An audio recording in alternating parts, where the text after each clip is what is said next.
Hello everyone, thanks for joining me. These are 10 facts that I found interesting about the Mudwings in the Wings of Fire series. Now, most of my information is inferred and coming from 2020's Guide to Wings of Fire book. I've done the best I can to get the juiciest facts from the books to you. Also, spoilers for the Mudwing sections in the guidebook in case you were wondering. Anyways, these facts aren't in any particular order, so stick with me as we dive into the Mudwing tribe. Number 6 and number 3 were quite interesting in my opinion. Although each guide suggests that the Mudwings' diet is carnivorous, Mudwings are omnivores. Each guide says that the Mudwings like to dine on crocodiles, water buffalo, and more meat-based meals. However, we've seen Clay eating various fruits and fish. Because the big wings of the troop is the Mudwing who hatches first out of the group, it makes logical sense that the 2IC, or second in command, is the dragon who was born after the initial big wings. In the case where the big wings is killed during combat, when the troop goes to recuperate, the second eldest dragon of the initial troop would be the next big wings. Mudwing nests are made in swampy areas. Their mothers usually lay their eggs in a pit, and cover it up with any nearby foliage and rocks. The nests are also surrounded by warm mud, probably for incubation. Although it would be a very short warming period, unless the temperature of the mud remains the same before they begin hatching. According to the guidebook, and using inference, most Mudwing troops are initially born with 5 to 7 dragonettes. There are cases in which Mudwing troops have fewer dragons in their squad. For example, the Mudwing Queen 200 years ago only had 2 brothers, totaling 3 siblings. According to Sepia of the Mudwings, Mudwings can participate in flying challenges and intelligence tests. I imagine that these challenges are for fun among sibling groups. Alternatively, these tests can be used to see which sibling group has the better Mudwing.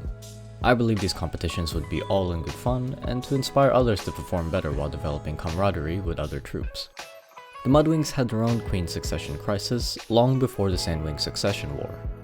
Around 200 years ago, the 2 heirs of the Mudwing Queen suddenly disappeared after the siblings began to break apart. Egret, the Big Wings, was killed on her way to the mountains. Bayou, their backup heir, simply vanished afterwards. With the queen dead, it was up to the brothers to have dragonettes with another Mudwing to continue the lineage. Fortunately, Prince Sawgrass was able to meet another dragon by the name of Olive. Before you get to any conclusions, no, they didn't have any dragonettes together, but at the time, Olive already had dragonettes on the way, but there was still no queen to govern them. Olive offered to call her children theirs, even though the father is someone completely different. All in all, Prince Sawgrass had an heir and the royal family continued, although it's not the original royal family. Mudwings have their own unique language. I have no clue whether their language is slang or formal, but it's still interesting nonetheless. In the guidebook, it states that the dragonettes learn the Mudwing language. We can infer that the Mudwings develop their own way of speaking that's different to dragon.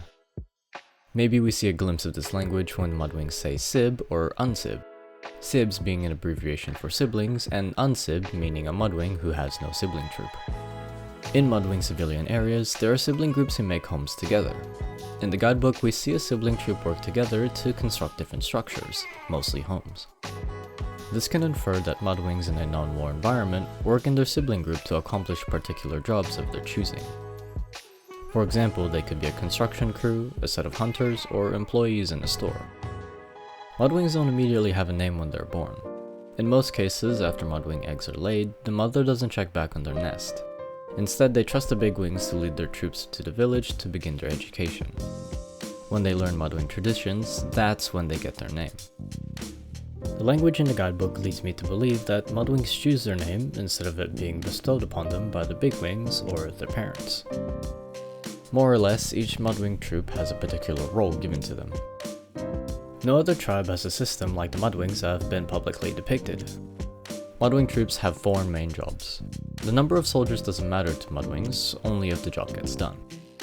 In no particular order, we have the communicator, healer, gatherer, and treasurer. The communicator gets the job of coordinating with other Mudwing troops. I imagine in combat, they help keep troops on track in terms of their mission. In garrison, they could negotiate with other troops for any type of assistance, whether it's physical help or provision trading. The healer is most likely in charge of keeping their siblings alive after combat.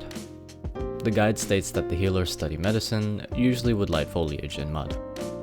I would assume that healers concoct various different substances, either to recuperate out of combat or to enhance combat capabilities for their troop. The Gatherer feels like a non-essential job, but it's nonetheless useful. These dragons help find additional provisions such as food and water for when the troop hunts together. I imagine troops needing this dragon to ensure that their troop isn't eating the same repetitive meal each day.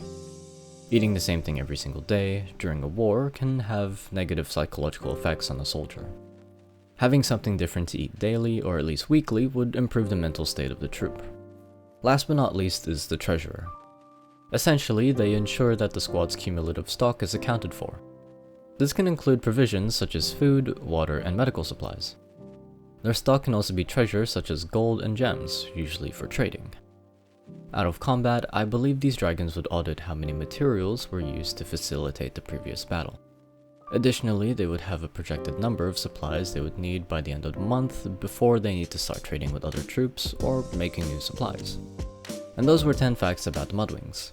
Subscribe for more Wings of Fire, and let me know which tribe I should do next. And as always, thanks for listening.